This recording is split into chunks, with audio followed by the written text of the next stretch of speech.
आज के इस कार्यक्रम में मंच पर उपस्थित ब्रह्मा कुमारी ईश्वरीय विश्वविद्यालय से संबद्ध पदाधिकारीगण एवं मेरे प्यारे विद्यार्थियों,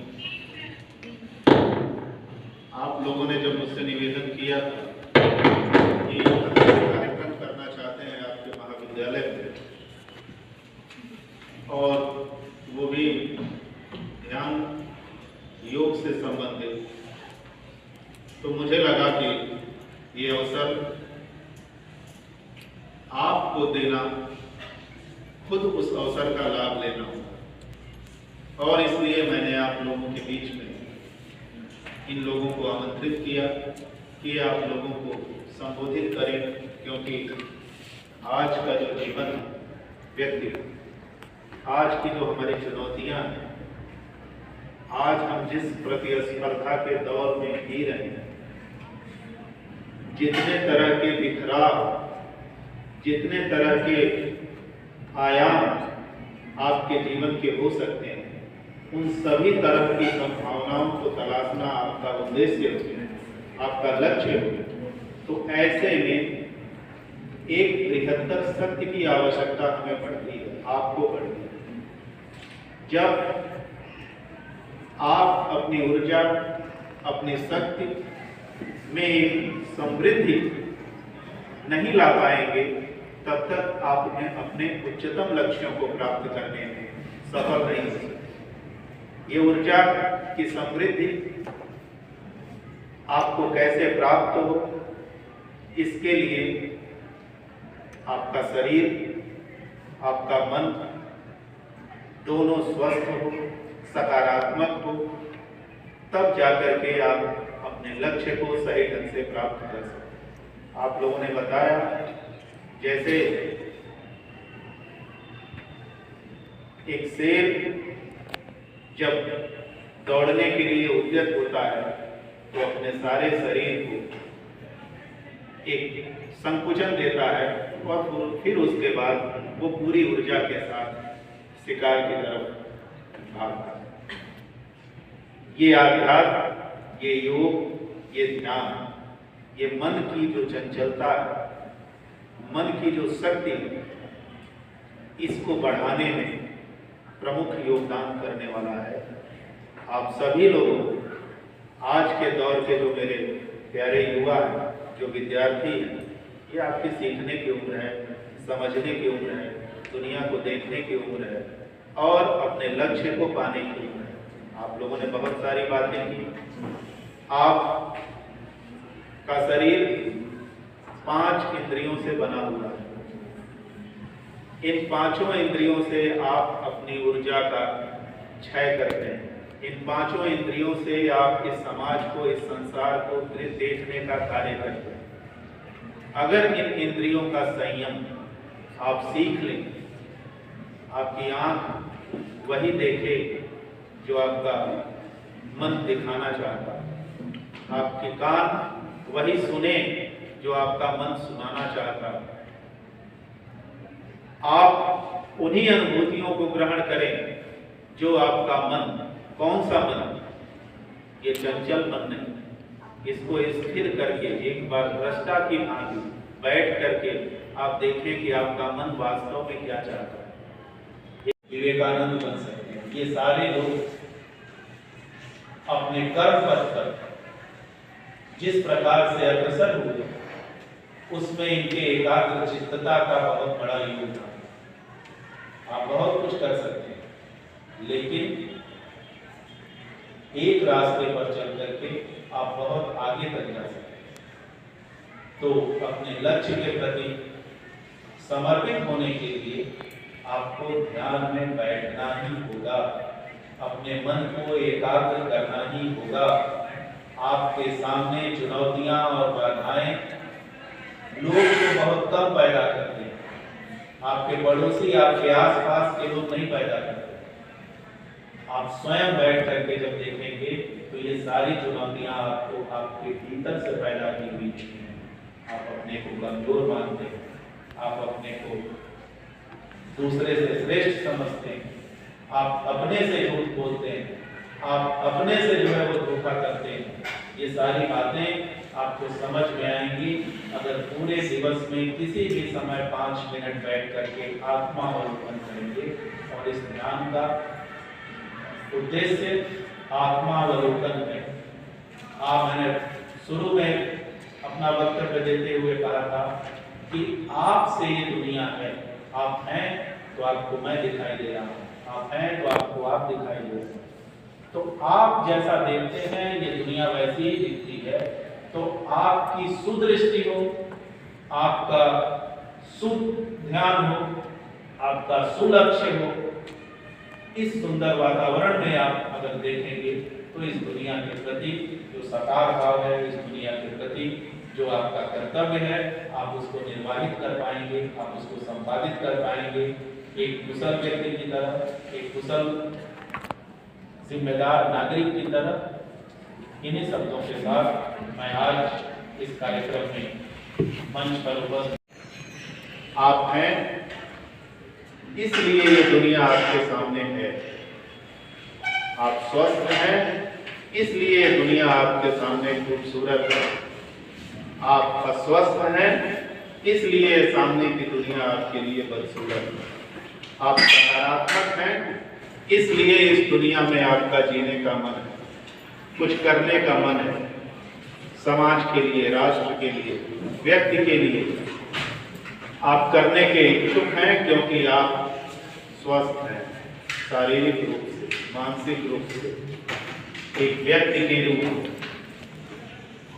इन सब पहलुओं पर आप लोगों से आज अल्प समय में अपनी बात रखने के लिए मंच पर इस संस्थान से जुड़े लोग मौजूद हैं। मैं ज़्यादा समय न लेते हुए मैं अपेक्षा करूंगा। प्यारे जी, मेरे प्यारे भाई बहन, आज के इस दौर में जो एक तरह से कह लें स्टेज का दौर है, चारों तरफ एक ऐसा परिवेश बना हुआ है जिसमें हम सभी के जीवन में एक भय, एक अशांति फैली हुई है।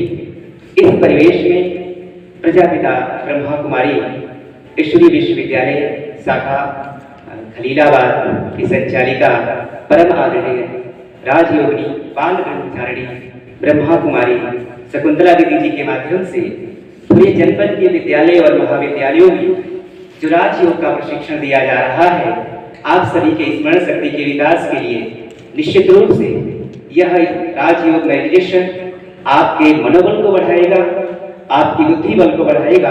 तो एक बार परम आदरणीय बड़ी दीदी जी के लिए और हमारे प्रचार सर के लिए जोरदार ताली दीजिए। सीधे हम चलते हैं इसके मुख्य विषय पर। राजयोग मेडिटेशन क्या है और उसकी क्या भूमिका है, और इसमें आपको हम कुछ थ्योरी भी बताएंगे और मेडिटेशन का अनुभव भी कराएंगे। तो एक बहुत अच्छा सेशन रहेगा और आशा उम्मीद करता हूँ कि आप सभी ध्यान से सुनेंगे। तो जो आज का परिवेश है, जो सबसे बड़ी समस्या हम विद्यार्थियों में आ रही है वो ये है कि हमारी जो भूलने की समस्या है। हर एक के विद्यार्थी से पूछा जाए तो सब कोई टॉप करना चाहता है, लेकिन टॉपर की कुछ टिप्स होते हैं। उनकी मेमोरी पावर इतनी अच्छी होती है कि वो सारी चीज याद कर लेते हैं। इसलिए विवेकानंद ने कहा था कि महत्व इस बात का नहीं है कि आप कितने घंटे पढ़ते हैं, महत्व इस बात का नहीं है आप कितने घंटे पढ़ते हैं, महत्व इस बात का है कि आप कितनी एकाग्रता से पढ़ते हैं। आप घंटों पढ़ लीजिए, एग्जाम में ये नहीं लिखेंगे मैंने इतना घंटा पढ़ा। एक बार व्यवहारिक तरीके से देखेंगे आपने 5 मिनट पढ़ा, लेकिन जो पढ़ा है याद हो गया। कोई 5 घंटे पढ़ा और एनालिसिस किया, सेल्फ एनालिसिस किया कि क्या जो मैंने पढ़ा वो कितना याद है। अगर 5 बात भी याद नहीं तो 5 घंटे अच्छा है कि 5 मिनट? समझ गए होंगे आप। आगे डाला और एक लाइन और है कि जहां सूरज सबसे पहले आकर डाले अपना डेरा, वह भारत देश है मेरा, वह भारत देश है मेरा। हम उस संस्कृति के रहने वाले हैं जो योग संस्कृति, जो भारत का प्राचीन योग जिसको सीखने के लिए विदेशों से लोग आते हैं, अब वो चीज आपको यहाँ सुलभ कराया जा रहा है। अच्छी बात है कि नहीं है? तो सबसे बड़ी बात हम इसी पे चर्चा करेंगे। हम ये चाहते हैं कि विवेकानंद ने सब कुछ किया था, लेकिन एक प्रश्न आज हम सभी को चर्चा करने की है। विवेकानंद की बुद्धि बहुत तेज थी, लेकिन किस कारण से तेज थी? उन्होंने ऐसा क्या किया था कि उनकी मेमोरी पावर तेज थी? अगर वो टेक्निक हम भी जान जाए तो क्या हम अपनी मेमोरी को डेवलप नहीं कर सकते हैं? लेकिन हम पढ़ते हैं, लेकिन आज उस पर चर्चा करेंगे क्या रीजन था, किस विधि से उन्होंने अपनी मेमोरी पावर को डेवलप किया था। चलिए उतना नहीं कर सकते हैं, 50% कर सकते हैं, 60% कर सकते हैं, 70% कर सकते हैं, 100 नहीं तो कम से कम 90 तो कर ही सकते हैं।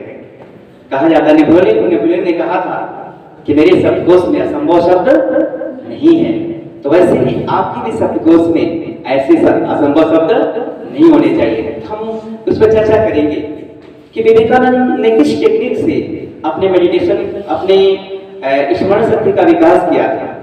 तो उन्होंने प्राचीन संस्कृति का राजयोग से ही अपने मेमोरी पावर को डेवलप किया था। जब शिकागो में उन्होंने अपने ओजस्वी वाणी से सबको मंत्रमुग्ध कर दिया था, तो वहां के लोगों ने पूछा कि आपके इस ओजस्वी वाणी में कौन सी जादू थी?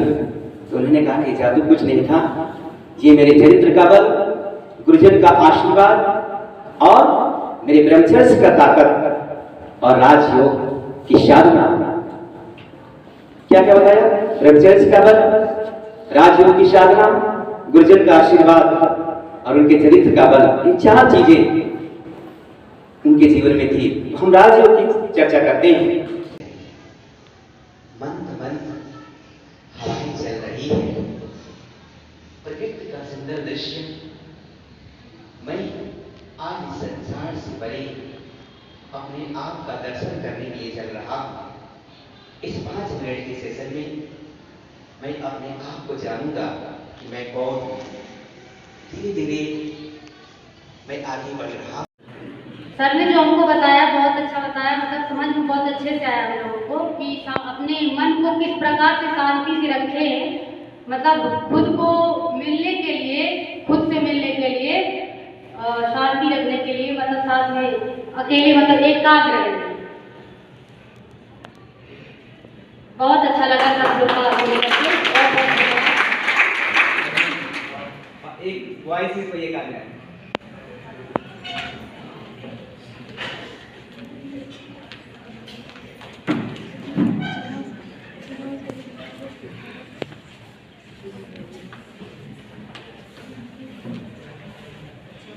सभी अध्यापकों को मेरा प्रणाम।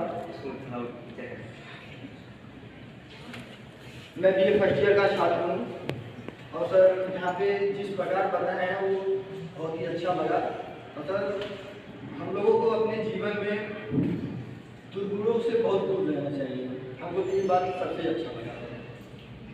और सर जो निगेटिविटी है उसको अपने पास आने से और सर इससे दूर जितना हो सके हम उससे दूर रहेंगे। बस सर हमको ये बात बहुत अच्छी है। हम लोग प्रजापिता ब्रह्मा कुमारी ईश्वरी विश्वविद्यालय हमारी संस्था है, जहाँ से हम लोग आए हैं, संत कबीर नगर जिले में ही रहते हैं। तो हम लोगों के अंदर ये प्रेरणा आई कि सभी स्कूलों में, क्योंकि हम लोग सेवाएं करते रहते हैं, गांव में भी जाते हैं, शहरों में भी करते हैं, और ये प्रेरणा भगवान ने दिया कि हम लोग स्कूलों में भी जाकर के सभी बच्चों को ये चरित्र निर्माण उत्थान की जो ये ज्ञान है सभी तक पहुंचाया जाए, शांति मिले और जो हमारे बच्चे हैं वो अपने लक्ष्य को प्राप्त कर सके, उसके लिए ये राजयोग का अभ्यास करें। तो अभी हमारे सामने हमारे प्राचार्य जी हैं, जिनको हम बहुत बहुत धन्यवाद देते हैं कि इतनी देर से बैठे हैं। और आप सभी हमारे बच्चे, जिसको हम दिल से दुआएं देते हैं कि जो आप सभी लोग लक्ष्य रखे हैं उस लक्ष्य को प्राप्त करें अपने दृढ़ता और विश्वास के साथ, सच्चाई और सफाई के साथ। और हमारे संस्था से जो आप देखिए, जो सबसे पहले आप लोगों को मेडिटेशन करवाए हैं, ये फाजिल नगर से सूरज भाई आए हैं आप लोगों के लिए, जो अभी हमारा 15 दिन से ये कार्यक्रम चल रहा है, आज लास्ट दिन है। और SDM साहब हैं और ये भाई जी जो अभी आपको सुनाए हैं, रणविजय भाई जी। तो आप सभी लोगों को बहुत बहुत धन्यवाद है कि जो सभी लोगों ने अपना टाइम निकाला और बच्चे भी बहुत शांत से सुने। इसीलिए कहा जाता है ना कि ये सब चीजें ऐसी हैं कि जो समय के पहले भाग्य से ज्यादा किसी को कुछ मिलता नहीं है। तो हम तो यही कहेंगे कि जो आप लोगों को समय प्रति समय जो हमारे महान पुरुष और महान नारियां हुई जिनका हम लोगों को सुनाया जाता है, आप सभी लोगों को हमारे टीचर्स भाई बहन सुनाते हैं, तो उन लोगों से हम लोगों को जो हमारे स्टूडेंट हैं, बच्चे हैं, प्रेरणा लेना है और प्रेरणा लेकर के उनके जैसा बनने की हमें भी कोशिश करना है। लेकिन उसके लिए बस एक ही चीज ध्यान रखना है कि हमारे मन में क्या होना चाहिए। अभी फिलहाल हम स्टूडेंट हैं तो बस सच्चाई, सफाई और दृढ़ता और विश्वास, इसके साथ जब हम सभी चलेंगे तो अवश्य हम अपने लक्ष्य को प्राप्त कर सकेंगे। क्योंकि इतनी देर से जो भी आप लोगों को सुनाया गया है वो इसीलिए सुनाया गया है कि बाह्य तरफ से अपने अंतर मन को कंट्रोल करें। जो बाह्य मुक्ता हमारी है उस बाह्य मुक्ता को कंट्रोल करके अंतर्मुखी होकर के हम इस शिक्षा का अध्ययन करें तो अवश्य हम अपने लक्ष्य को प्राप्त करेंगे। ओम शांति।